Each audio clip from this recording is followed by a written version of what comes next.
কিছু শূকর উপদ্রব শুরু করেছে আমাদের বাগানে। আমি ওই শূকরগুলোর সম্বন্ধে কিছু বলতে চাই, যাদের কোনো কাজ নাই কচু ক্ষেত্রে কচু ভাঙা ছাড়া।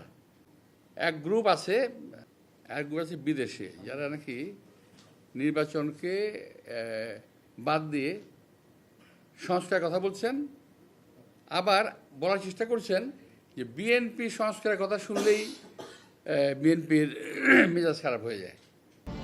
এবার সংবাদ সম্মেলন করে মির্জা আব্বাস পিনাকি ভট্টাচার্যের বিরুদ্ধে বিভিন্ন অভিযোগ তোলেন এবং এও অভিযোগ করেন পিনাকি ভট্টাচার্য আওয়ামী লীগের পিছনে এতদিন লেগেছিল, এখন তিনি বিএনপির পিছনে লেগে আছেন।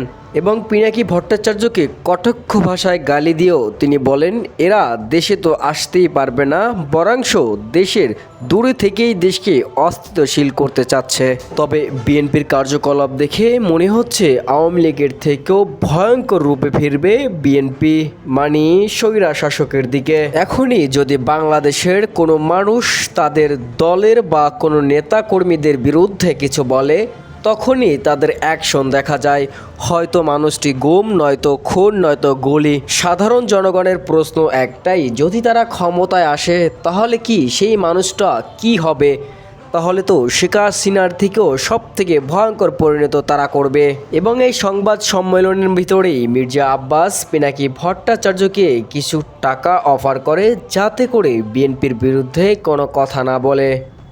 যদি টাকা নাও থাকে তাহলে প্রয়োজনে চাঁদাবাজি করে টাকা আদায় করে দিবে তাদেরকে। H M Prince, hot mission TV.